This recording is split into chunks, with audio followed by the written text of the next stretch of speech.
कृष्ण नाम के मैंने मेहंदी रचाई कृष्ण नाम की मैंने मेहंदी रचाई कृष्ण नाम के मैंने मेहंदी रचाई कृष्ण नाम की मेरी चूड़ियों पे कृष्ण मेरी चुनरी पे कृष्ण मेरी चूड़ियों पे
भक्तवत्सल भगवान की जय जय श्री राधे।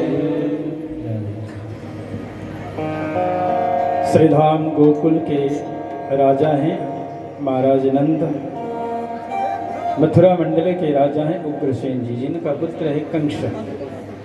अपने ही पिताश्री को कारागार में ले जाकर के जब बंद कर दिया, अपनी यश वृद्धि के लिए चचेरी बहन देवकी का विवाह करा दिया आगरा मंडल के राजकुमार वसुदेव जी के साथ में। जब विदाई के समय लेकर के जा रहे थे, देवताओं ने आकाशवाणी कर दिया कि इसका 8वां लाल तेरा काल बन जाएगा। देवकी को मारने का प्रयत्न किया। वसुदेव जी महाराज ने बड़े समझाया कि राजन, मृत्युर्जन्म बताम वीरः देहेन सहजायते आद्यवाक्य सतान्ते वह मृत्युर्वे प्राणिनाम ध्रुवः। ये जो मृत्यु है सुनिश्चित है, आया है सो जाएगा। राजा रंक फकीर, एक सिंहासन चढ़ चला, एक बदा जंजीर। इस संसार में आता ही है मरने के लिए, और दूसरा कोई काम नहीं है। एक दिन तो मरना ही है, फिर मरने से क्यों डरते हो? इसलिए अपनी मृत्यु के भय से बड़े पाप करने के लिए उद्यत हो रहे हो। देखो, इस पाप के कारण और ज्यादा कष्ट भुगतना पड़ेगा, क्योंकि ये जो तुम्हारी बहन है ना, बहन और बेटी में कोई अंतर नहीं है। ऐसा तवानुजा वाला कृपणः पुत्रिकोपमा हंतु न रहस्य कल्याण मिमं त्वं दीनवत्सलः। राजन, ये तुम्हारी बेटी के समान है। जैसे एक बाप अपनी बिटिया से कितने प्रेम करता है, वैसे ही एक भाई को बहन के साथ प्रेम कर लेना चाहिए। और तुम भाई होकर के इसको मारने के लिए जा रहे हो। कंस ने कहा कि वसुदेव, तुम कहते तो ठीक हो, तुम सत्यवादी हो, पर जानबूझ करके अपने काल को कौन छोड़ेगा?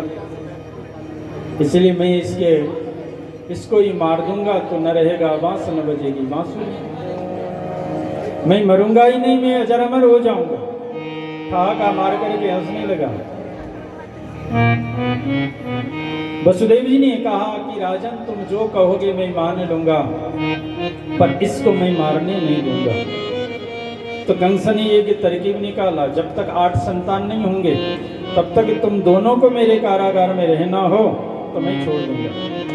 वसुदेव जी महाराज ने सोचा कि ये मेरी अर्धांगिनी है, धर्मपत्नी है, और मैं अपने जीते जी इसको मृत्यु के मुंह में कैसे छोड़ सकता हूं?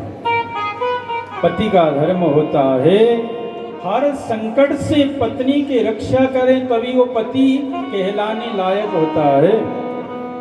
दुख के समय में पत्नी को छोड़ दे तो उसको पति नहीं कहा। पति का इसीलिए शाब्दिक अर्थ करते न, पाती तीति पति, जो हर हमेशा जिस अबला को रक्षा के लिए वचन देकर के, अग्नि को साक्षी मान करके वचन लेकर के आता है और बीच में छोड़ देगा तो कितना बड़ा पाप होगा। इसलिए हमारे शास्त्र कहते हैं, या तो शादी करो ही मत, और करने के बाद ईमानदारी से पत्नी का बाल बच्चों का भरण पोषण कर लो, नहीं तो फिर पाप के भागीदार बन जाओ।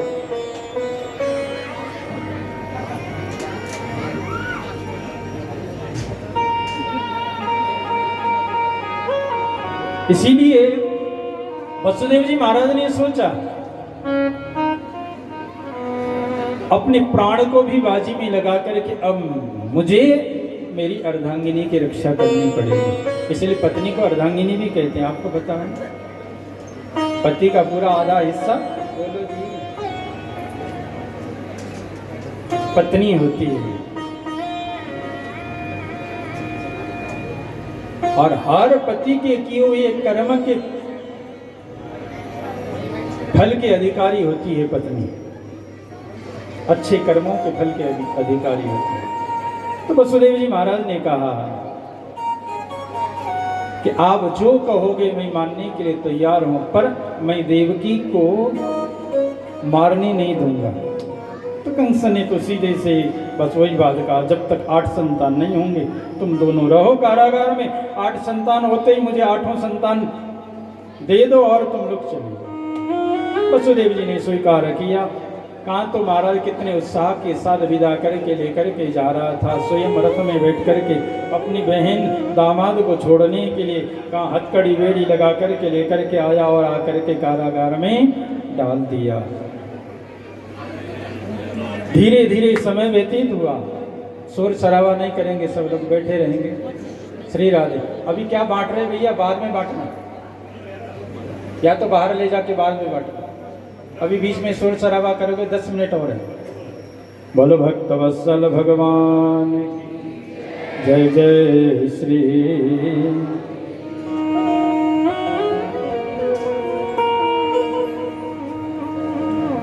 धीरे धीरे समय व्यतीत हुआ।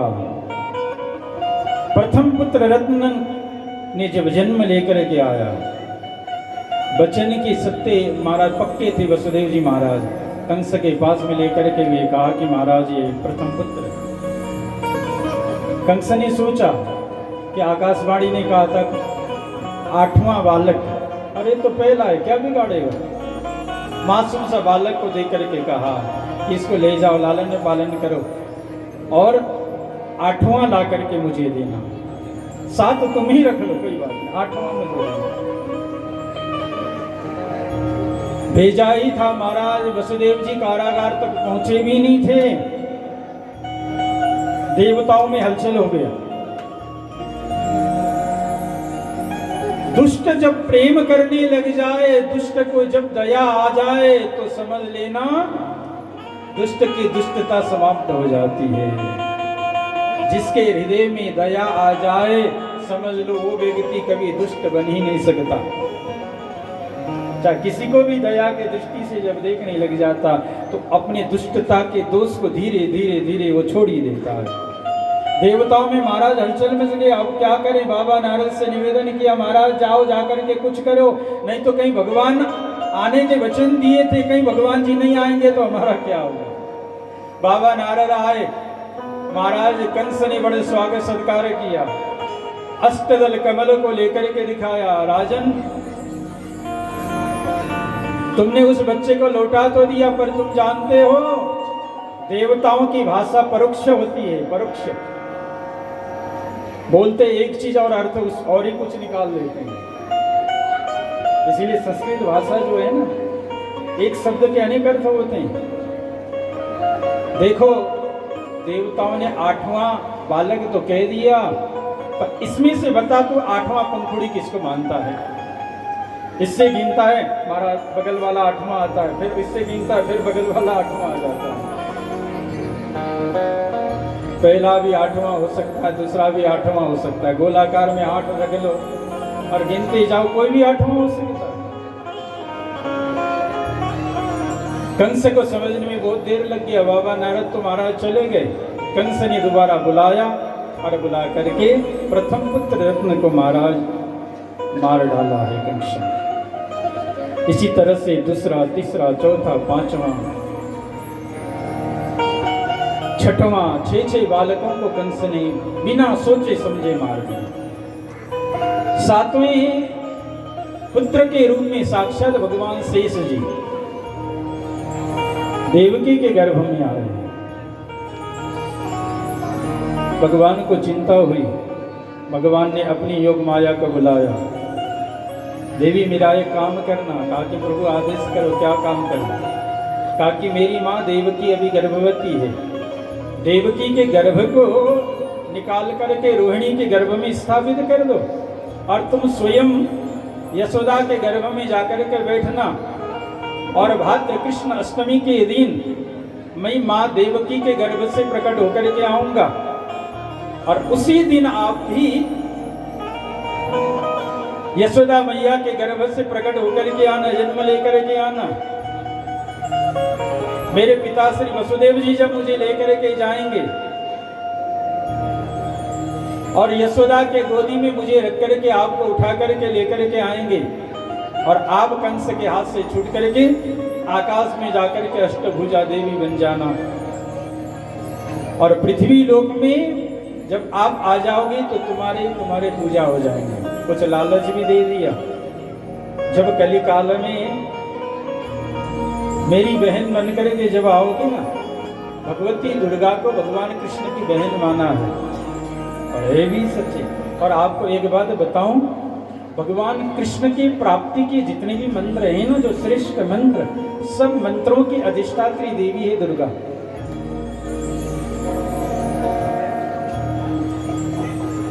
दुर्गा की आराधना करने वाले व्यक्ति के ऊपर भगवान कृष्ण प्रसन्न हो जाते हैं, और कृष्ण की आराधना करने वाले व्यक्ति के ऊपर भगवती मां प्रसन्न होती है। संसार में भी ऐसा ही रिश्ता होता है। भाई को सम्मान करने वाला कोई व्यक्ति देखे बहन तो बड़ी खुश होती है, और कोई बहन को सम्मान दे दे तो भाई भी खुश होता है। सारा व्यवस्था कर दिया, और आज अष्टम गर्भ के रूप में साक्षात भगवान श्रीहरि देवकी के गर्भ में आए। कंस को लगा कि सातवां गर्भ अपने आप पतन हो गया, खराब हो गया। जिस दिन मेरे गोविंद देवकी के गर्भ में आए, सारे देवताओं को पता चला, दौड़े दौड़े देवता आए, और आकर के मां देवकी के महाराज गर्भ में अवस्थित भगवान श्रीहरि की दिव्य स्तुति करने लगे। भागवत में बहुत सुंदर सुंदर श्लोकों से देवताओं ने स्तुति किया। सत्य व्रतम सत्य परम त्रिसत्यम, सत्यस्य योनिं निहितं च सत्ये, सत्यस्य सत्यामृत सत्य नेत्रं, सत्यात्मकं त्वां शरणं प्रपन्नः।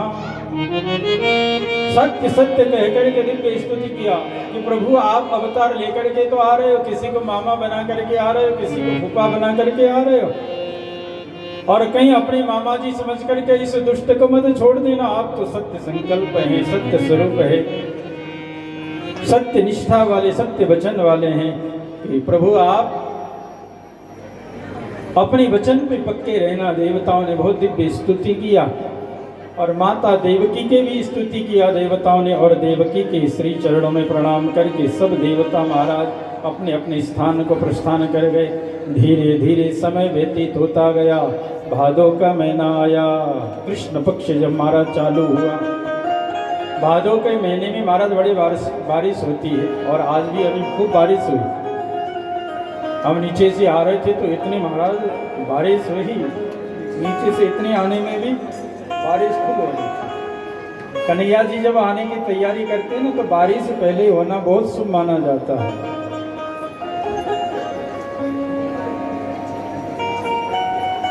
और बारिश के दिन में नदी, सरोवर, तालाब के जल महाराज गंदला हो जाता है, पर आज मेरे गोविंद के आगमन में सारे नदी, सरोवर, तालाब का जल स्वच्छ बना हुआ है। सुंदर सुंदर सुमने खिले हुए हैं, सारे प्रकृति सबर करके श्रृंगार कर रही है। और दूसरा कोई श्रृंगार करने वाला तो नहीं है, जैसे आप लोगों ने कन्हैया के आगमन में मंदिर प्रांगण को इतनी सुंदर सजाया है, क्योंकि ये तो रात में आने वाले हैं, और कंस के डर से कौन स्वागत के कौन श्रृंगार करे महाराज। उस समय पूरे प्रकृति ही सबर करके दिव्य स्वागत कर रही है। अथ सर्वगुणोपेतः कालः परम शोभना, यर्हिवाञ्जन जन्मारक्ष शांतरक्षक ग्रह तारका। ग्रह नक्षत्र तारा सारे सब शांत हुए हैं, सारे प्रकृति सबर करके स्वागत कर रही, सारे ग्रह नक्षत्र तारा सब शांत होकर के महाराज स्वागत की तैयारी कर रहे हैं। धीरे धीरे महाराज प्रतिपदा, द्वितीया, तृतीया होते होते अष्टमी तिथि का आगमन हुआ, जो आज अष्टमी है। रोहिणी नक्षत्र अष्टमी तिथि, दिवस व्यतीत होकर के रात्रि का समय आया, और रात्रि का ठीक 12 बजे का समय वसुदेव और देवकी के मध्य में साक्षात परमात्मा श्री हरि चतुर्भुज रूप से प्रकट होकर के आए। चतुर्भुज रूप से जब महाराज प्रकट होकर के आए, वसुदेव देवकी ने देखा अद्भुत उस बालक को। तमद्भुतं बालकमम्बुजक्षणं चतुर्भुजं शङ्खगदायुधायुधं श्रीवत्सलक्ष्मं गलशोभिकौस्तुभं पीताम्बरं सान्द्रपयोधशोभनम्। अद्भुतम बालकम वीक्ष्य, उस अद्भुत बालक को जब वसुदेव देवकी ने देखा, चार चार भुजा वाले हैं और शंख चक्र गदा पद्म धारण किए हुए हैं, सुंदर पीताम्बर धारण किए हुए हैं। इसलिए तो कहते हैं ना, भगवान कृष्ण का जन्म नहीं हुआ, भगवान कृष्ण प्रकट होकर के आए हैं। तो केवल लीला करने के लिए माता पिता बनाना जरूरी था, माता पिता बना दिया। गर्भ में वास करना दिखाना था, वो दिखा भी दिया। पर जब आए तो प्रकट होकर के आए, भागवत में ही कहा है। कोई कपड़े पहन करके शंख चक्र गदा पद्म धारण करके कोई बालक आया है आज तक? क्यों जी, बीच में बोलो, मैं तो आप लोग नहीं आया। वसुदेव देवकी महाराज बड़े विस्मित हो गए, हाथ जोड़ करके दोनों ही स्तुति करने लग गए। वसुदेव जी महाराज कहते हैं कि प्रभु विदितोऽसि भवान साक्षात् पुरुषः प्रकृते परा केवलानुभवानंद स्वरूप बुद्धि। प्रभु मैं आपको पहचान गया।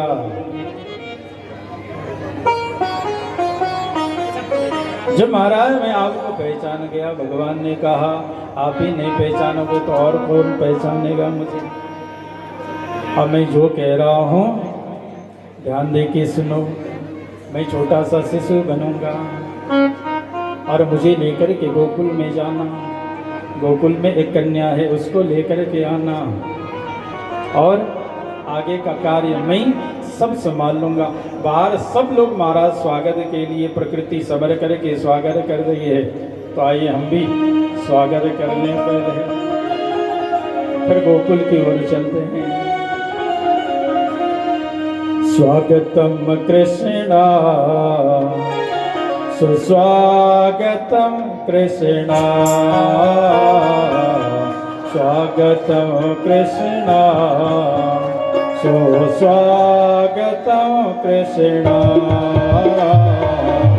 स्वागतम कृष्णा सुस्वागतम कृष्णा,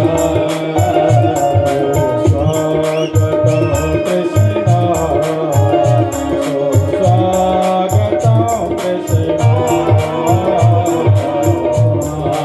सुस्वागतम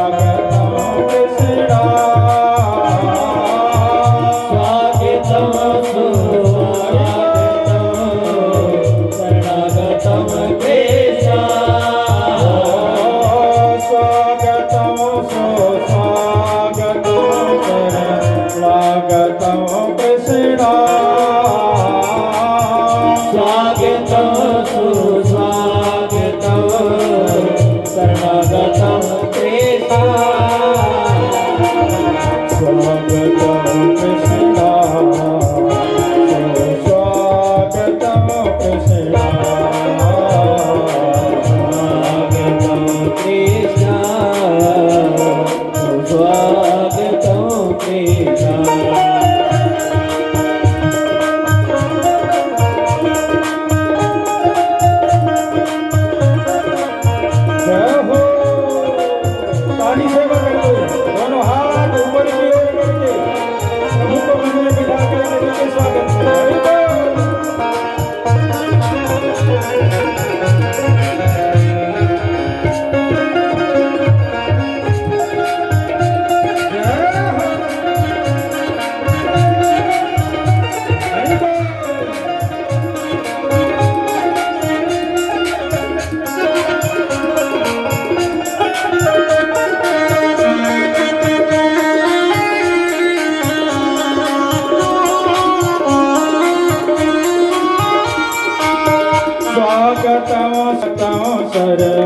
स्वागतम कृष्णा स्वागतम शरणागतम केशा स्वागतम स्वागतम शरणागतम कृष्णा स्वागतम सुस्वागतम शरणागतम केशा स्वागतम कृष्णा स्वागतम कृष्णा स्वागतम केशा स्वागतम केशा कृष्णा मधुसूदना कृष्णा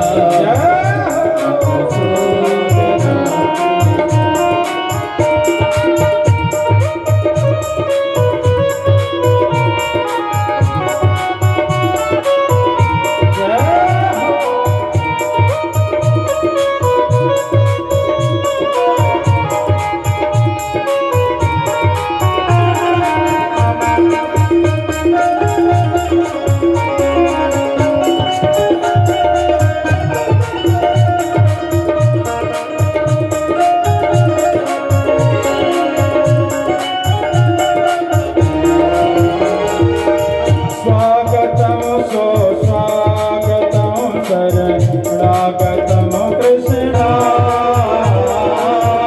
स्वागतम सुस्वागतम शरणागतम केशा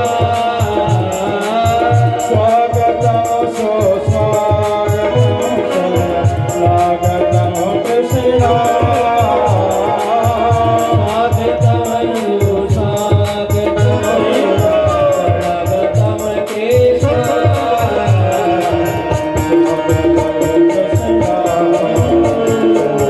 स्वागतम केशा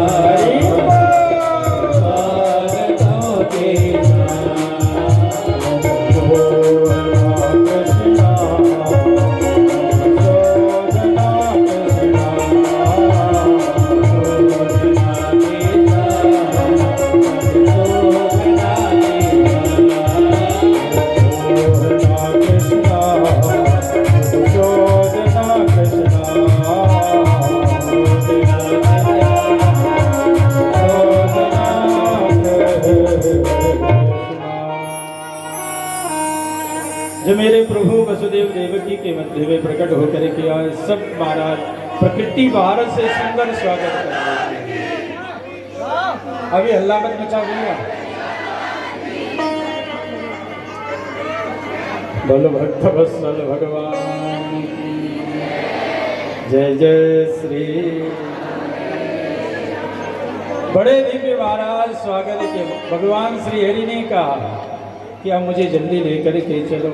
ज्यों ही महाराज वसुदेव देवकी ने दर्शन करके लेने की कोशिश की, एक सुपा वहाँ देखा, सुपा के ऊपर विराजमान करके ज्यों ही आगे की ओर वसुदेव जी महाराज बढ़े।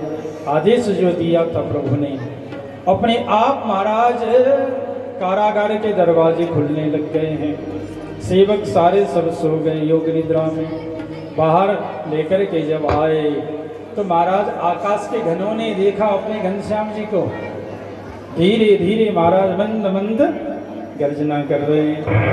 बबर सपरजन्योपाम सुगर्जिता शेषो न्यगरवारि निवारयन् फणिः। धीरे धीरे महाराज गर्जना कर रहे हैं और शेष जी पीछे से महाराज फड़ फैला करके, अभी बैठे रहो आप लोग, बैठे बैठे दर्शन करें, सब लोग बैठे रहो, आगे कोई खड़े नहीं। बोल भक्त वत्सल भगवान की जय, बाल कृष्ण लाल की जय, जय जय श्री राम।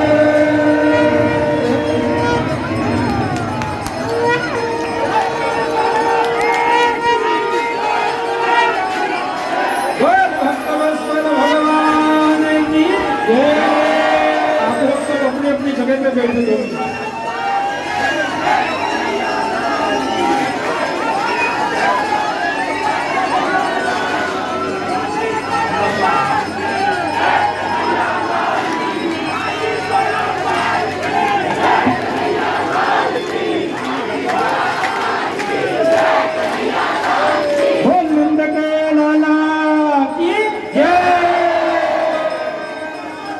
गोविंद गोकुल आयो, गोविंद गोकुल आयो, गोविंद गोकुल आयो, गोविंद गोकुल आयो, गोविंद गोकुल आयो, गोविंद गोकुल आयो,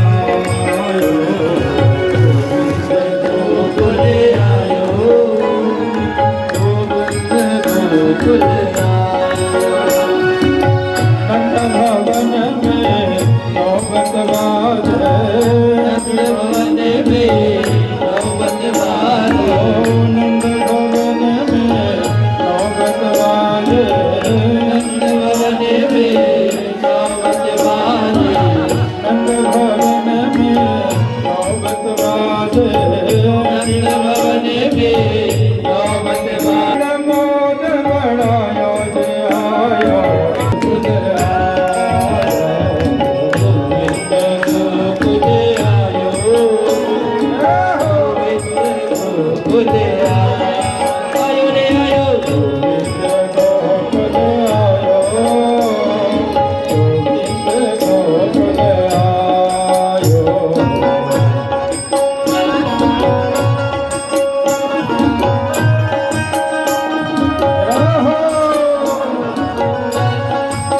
कहानी सेवा करते हुए घूमते हुए हरि बोल।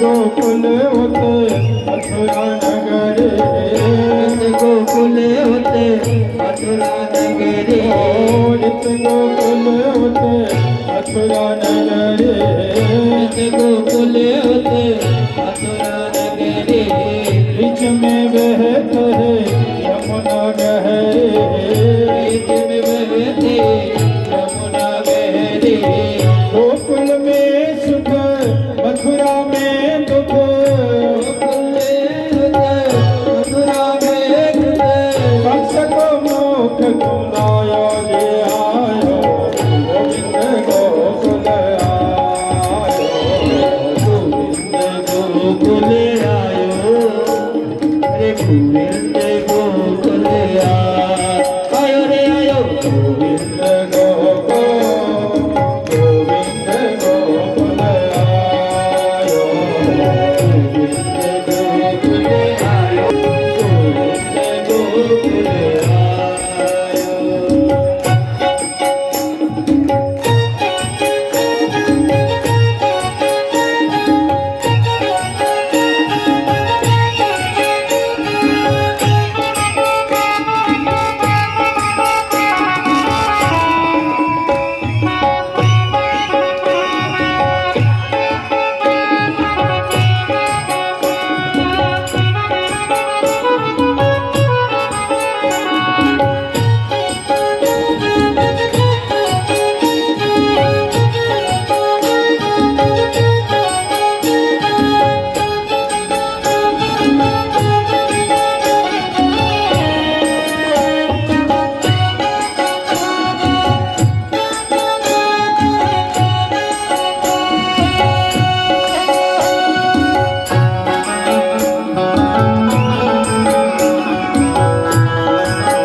यशोमती रानी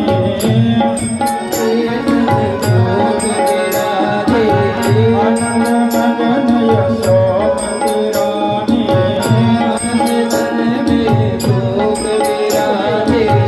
आनंद भैया मुना महारानी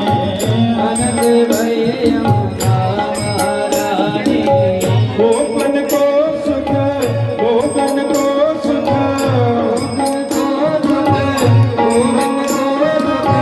गोपियन मंगल गायो जय आयो गोविंद गोकुल आयो गोविंद गोकुल आयो गोविंद गोकुल आयो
पुनीत जनाय सदा घर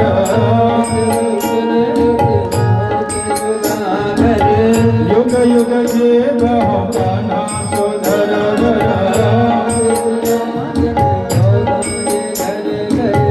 देवन को सुन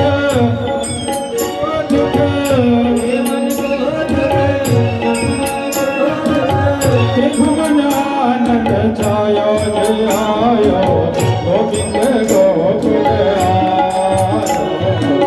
गोविंद गोकुल आयो गोविंद गोकुल आयो रे आयो गोविंद गोकुल आयो गोविंद गोकुल आयो गोविंद गोकुल आयो गोविंद गोकुल आयो रे आयो गोविंद गोकुल आयो गोविंद गोकुल आयो गोविंद गोकुल आयो गोविंद गोकुल आयो जियो श्यामलाला जियो श्यामलाला तिने तेरे पगड़े रंग काला जियो श्यामलाला तिने तेरे पगड़े रंग काला जियो श्यामलाला जियो श्यामलाला